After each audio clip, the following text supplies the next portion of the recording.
What is up, Boss Fam? It's your boy DJ the Boss coming back at y'all with another video. Today I'm in one of the locations. Actually, if we go back to one of my old videos from either a year or a couple of years ago when I first got a heating and cooling company as a client, this is actually that same company, but they have since grown up and become a big company. I think COVID was really good to them, but they are now in this new, much bigger facility, warehouse, office structure thingy. So they have asked us to continue service over in this new location. Of course, it's more money, it's bigger, they're a little bit more frequent now. There's a lot more stuff in here, and so we're just moving right along in with them. And so we can move out clean and move in clean, on both sides, still servicing the other location until they shut it all the way down. And yeah, but we are here. But anyway, today's video is going to be all about pricing. This video is for Genji Lu. They reached out to me actually on LinkedIn and said that they watched my videos, but just had a question and wanted to figure out how to go about getting the right price or pricing the accounts for these for getting new clients.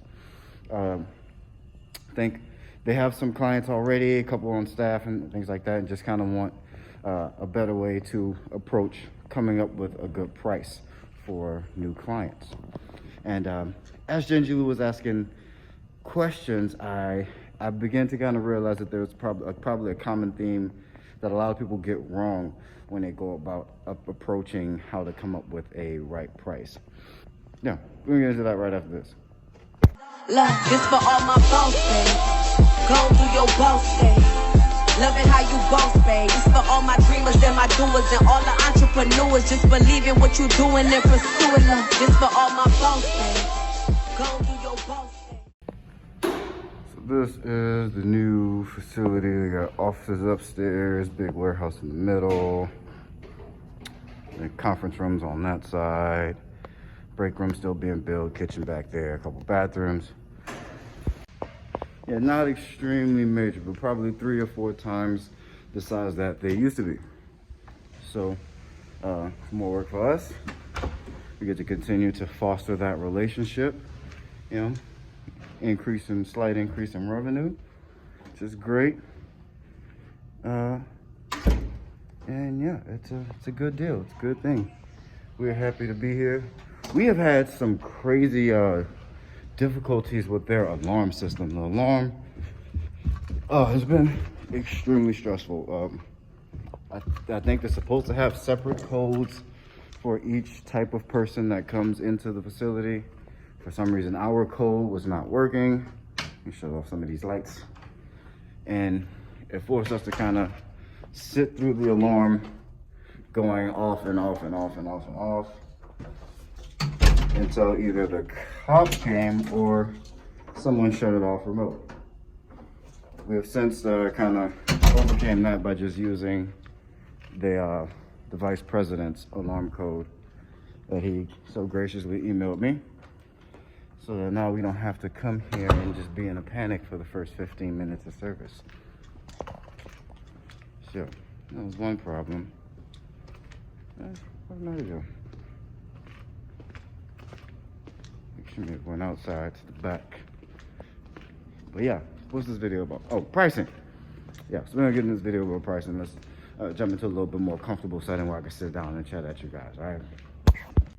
Actually, we had to stop over here at the aerospace facility real quick and knock something out. We're all leaving now. All right, Matt, you can set the alarm. I'm going out the back. All right, I'll catch up with y'all in a second. All right, so we are back.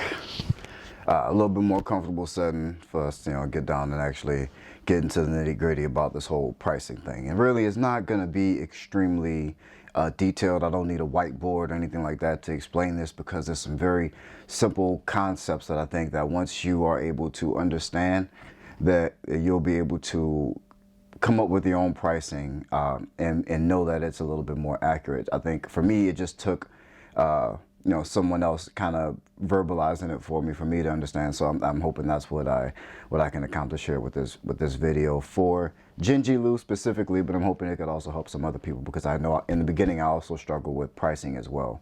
And I mean, everybody kind of still in some way, somewhat struggles with pricing, and there's always fine tuning it and changing it as time goes on, as tax rates change, as employee pay rates change, and minimum wages change and things like that. So it's always subject to change, but there's still some core things that you can remember to think about when you're coming up with pricing. And so going back to Gingy Lou, they kind of just were asking, and nothing, nothing's wrong. Nothing's wrong with someone who's trying to get information. Someone who's trying to get information, that's always the right thing to be doing. And just because this particular person was kind of just asking me, hey, how much would you bid on this? How much would you charge for this or that service? And it became difficult for me to try to explain through the LinkedIn message that I can't do that for you. My service area is different. My production rate is different. I don't know your production rate. I don't even know if you use a production rate. In the very beginning, I wasn't using the production rate to even come up with prices. And all those things still work. But the key theme to this whole thing, or to my entire way of running a business, is mind your own business. Mind your business, your business. If it works for you, then it works for you. Don't to ask someone, in a different, even worse, a different state, that's or how what their price is, or to ask a larger company how much they would charge for something. That is a quick way to come up with the wrong price for your business, because in that business's pricing, they have taken into account how cheap they can get products because they bulk order, or they don't. You never know. That's within their business. You never you don't know if they're paying their employees minimum wage, or if they want to pay them $40 an hour. Then that those things are taken into their pricing. The business owner's decision and the business owner's goals for their life and for their company are reflected in their pricing to reach their company's specific goals. Everybody is different. You're not going to want you're not going to want to have the same goals as me. You're not going to want to have the same goals as some other business, even though they may be larger and you may be looking to grow to that size. It doesn't mean that you're going to get there the same way, especially when it comes to pricing. So what you want to do is you want to find out how much it's going to cost you to provide this service. And now I've been pretty general so that it can be applied to more than one business type. But if you can bear with me, I'm going to go a little bit more specifically into the cleaning business. But try to other business owners try to imagine we're talking about your service. For cleaning in particular, to come up with your pricing, let's say our biggest cost in our industry is going to be employee costs. So that's going to be the bulk of our costs. So how much is it going to cost you to pay an employee to clean said location? You got a new location, now you're trying to figure out the price. How much is it going to cost you to clean that location? Which means you have to figure out, and if you're paying your employees hourly, that means you have to figure out how long it's going to take this employee to clean. If you are doing the cleaning, stop. I'm just joking. If you're doing the cleaning, there's nothing wrong with being, working the wand or being on the truck. A lot of people kind of snarl at it, especially in the cleaning industry. I know none of us probably started a cleaning company to actually be out cleaning for the rest of our careers. Yes, the idea is to eventually move out of the field, but when you are the one doing the cleaning, you have the potential to make a lot of money. And if you're starting from the bottom like I did, I was while I was doing all of the cleaning, I was seeing amounts of money that I had never seen before in my life. So I mean, we're talking, I'm 3 clients at $3,500 average a piece. That's enough for me and my family to be good. That's and it wasn't that much work. I maybe worked 3 or 4 days a week. It was late hours, but working yourself, you can do that. And because I always priced my clients with the with the vision that eventually I am going to hire someone to do this job, and I still want to be able to pay them and make a profit from this job, I always priced my clients, with that in mind. So I had an hourly rate in mind, taxes in mind, what my materials were going to cost me. I had already planned on paying employees for drive time, so I factored that in to my pricing when I came up with my pricing, and that's how I approached it. That's how I approached it once I kind of figured it out. If you're gonna go off of someone else's pricing, you're already setting yourself up for failure. At the most, I would say try to get a average of what someone charges in your area. Maybe just some small corporate espionage, and spy on a competitor in your local market, and kind of get an estimate for a rate. But again, you take that with a grain of salt, because you don't know what they're doing inside of their business. You really only want to focus on what's going on in your business.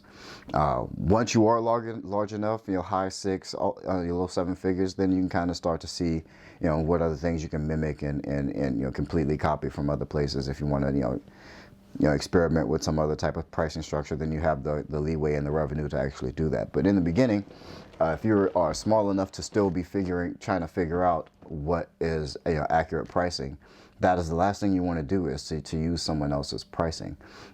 It's okay to go in and see what other people are charging, but you never know if you have the ability to get something done for cheaper and still at a huge profit margin than your competitors. And then that would be your difference maker, what separates you from your competitors. And so you always want to only think about your business. Mind your business. And that's what I mean when I say that. You got to focus on you and yours. But that's basically it. So you want to figure out how much it's going to cost you to get that job done. Whether that's so if you are the one carrying out the cleaning, try to price it as if you were paying your employee to clean that price. That way you don't bid. That's an easy way to bid too low. So if you're gonna just base it off of what you would want to make as a cleaner, then you're gonna be too low if your plan is to grow, to be a large business. 1 second. Not gonna answer that anyway. But yeah, and so but if on top of that, you also want to decide how much profit you want to make per job. So once you figure out how much it's going to cost you to complete that job, you just add how much profit you want to make. If you want to double it after you take in all your expenses, then you double it. But then you'll know that's what you'll make, and you can see if that price is competitive compared to the prices that you've seen in the industry or in your area, or if people actually pay that, are willing to pay that price, and if not, then you adjust from there. But that's you have to figure out the pricing for your specific business, because it's going to be slightly different. Yes, you want to be in the ballpark of where everyone else. Don't want to be astronomical. Well, then again, that's a lie. As I say it out loud, that's a lie, because maybe you provide more value. Maybe you come up more expensive because that's what it costs you to do something, because you provide more value. Say you're better than your competitors, or you just do more for your competitors, or what you do is just of more value to your client than your competitors. Then maybe you should be charging that much, or you should be charging twice as much as your competitors. That's why trying to go off someone else's pricing is a very bad idea. You want to figure out what it's going to cost you to complete the job. Figure out how much you want to make on that job and profit, and then you add that to the number that you already have. Another thing about pricing, so I touched on production rates a little bit. This is another reason why you don't want to use some other companies' pricing, is because cleaning companies, once you get a little bit larger, you're kind of required to start coming up with some production rates for different facility types. And what that means is how long it takes you to clean a certain type of facility.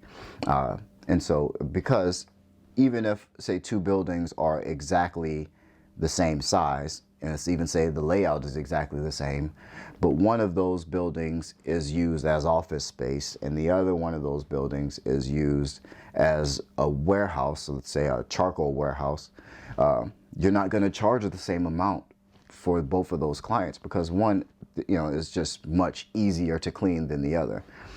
So, for that, and, that's what the production rate is. So to come up with your production rate, you take the total square footage that you are cleaning and divide that by the number of hours that it takes you to clean that square footage, and then you'll have your production rate.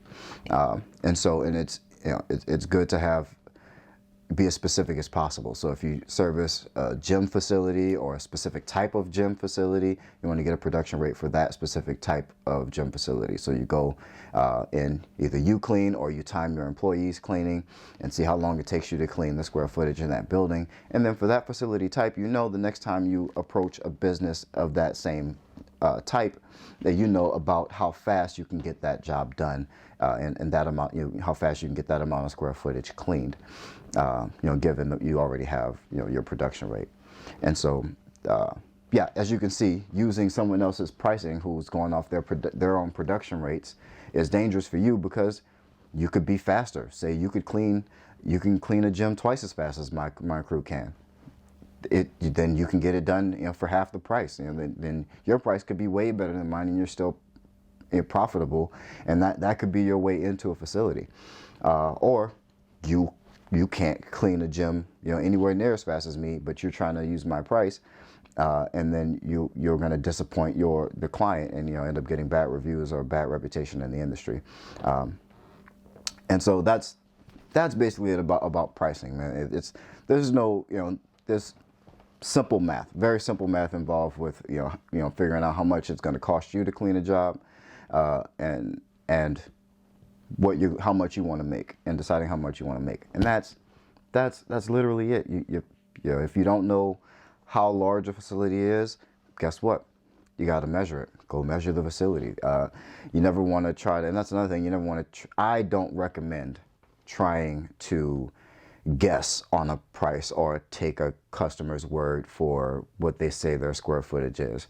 But if you are going to, you better at least have a production rate of a similar facility type or business type. But yeah, don't trust anything. Always go and get eyes on a facility. Go and do your walkthrough. Actually see, the type of work that they do. Actually see the nooks and crannies and the detail of the work that you're going to be performing. And also, foster that relationship with some of the humans that are involved in that business, which is also really important. But that's a different video. For pricing, that's all you really need to know is mind your business, and you should be pretty good. If it's profitable for you, it's profitable, and that's all you need to know, and just keep growing, keep getting those accounts, keep getting profitable accounts, and do some experimenting with your own pricing, but don't try to set in stone, by using what someone else would charge for your services. But that's it, man. If you guys got any value from this video, if you agree or disagree, give me the thumbs up or the thumbs down, like or dislike. I prefer you guys to hit that like button for me. If you're new to the channel, subscribe to the channel. This is a really good channel. I don't, try to sell you guys anything. There's no masterclass or any course to sign up for. I just try to help people and try to get as much information as I can within this industry to share with you guys. And I try to learn from you guys as well. And so, I guess with that said, I want to ask Gingy Lou a question. So Gingy Lou, thank you so much for reaching out to me and finding a way to ask a question. So I have a question for you and the rest of the Boss family. What are you guys doing for uniforms? This is an area where I struggle. Yeah, I know you see the company drip right here. It's always prevalent. I got some company drip, but I like Gingy U's crew had some really nice uniforms. So how do you go about sourcing uniforms and getting your branded merch and things like that? Help me out. But that's my question to you guys. Leave your answer in the comments. Also, let me know what you thought about the video. Subscribe again if you're not subscribed. Hit the subscribe button for me. I'm really trying to get this channel up to over 500 subscribers, and then later to 1,000. And so if we can do that, we can really start building a real community here, and I can start producing more content for you guys. But that's it, man. I love you guys. Keep that boss mentality. Peace.